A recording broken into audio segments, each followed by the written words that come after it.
السلام علیکم ناظرین، اشرف جاوید ملک آپ کی خدمت میں حاضر ہوں۔ ناظرین، جیسا کہ آپ کو معلوم ہے، آج کل بازار میں جعلی انڈے فروخت کیے جا رہے ہیں، اور مصنوعی طور پر مشینوں سے بنائے گئے یہ انڈے انسانی صحت کے لیے انتہائی خطرناک ثابت ہو سکتے ہیں۔ آئیے آپ کو 6 طریقے بتاتے ہیں انڈے کی پہچان کے۔ جو پہلا طریقہ ہے اس میں یہ ہے کہ جو نقلی انڈے ہوتے ہیں ان کا چھلکا سخت ہوتا ہے، ان کا وزن کم ہوگا اور ربڑ کوٹنگ میں ہوں گے، وہ آپ کو دیکھنے میں زیادہ چمکدار نظر آئیں گے، جبکہ اصل جو انڈا ہے وہ چمکدار نہیں ہوتا اور اس کا چھلکا بھی نرم ہوتا ہے۔ انڈے کی اگر آپ نے پہچان کرنی ہے نقلی ہے یا اصلی ہے، تو اس کا دوسرا طریقہ یہ ہے کہ انڈے کو توڑیے۔ توڑنے کے بعد آپ یہ فرق کر سکتے ہیں کہ اگر سفید اور پیلا حصہ جلدی آپس میں مل جاتے ہیں چند سیکنڈ میں، تو یہ جان لیجئے کہ انڈا نکلی ہے۔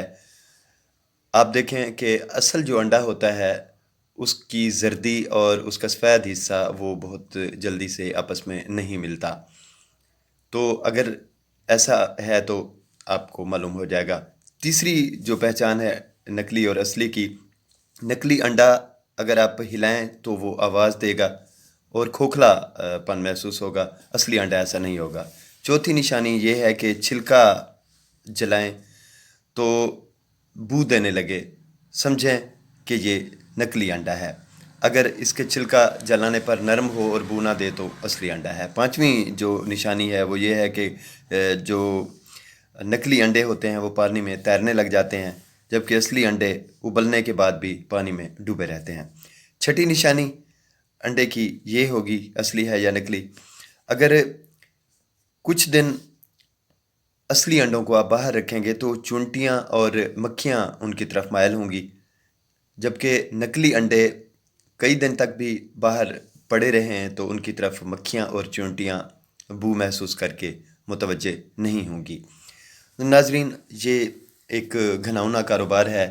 آپ اسی طرح سے ان 6 طریقوں سے جب بھی انڈے لے کر آئیں گھر میں چیک کر سکتے ہیں کہ یہ انڈے خالص ہیں یا نکلی اور مصنوعی طریقے سے تیار کیے گئے ہیں۔ آپ کو بخوبی اس بات کا اندازہ ہو جائے گا۔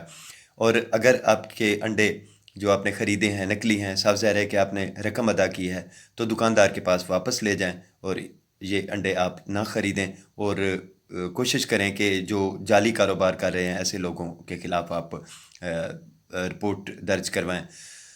انشاءاللہ اس طریقے سے آپ دھوکے سے بچ سکتے ہیں۔ دعاؤں میں یاد رکھیے گا۔ دوبارہ ملاقات ہوگی۔ اللہ حافظ۔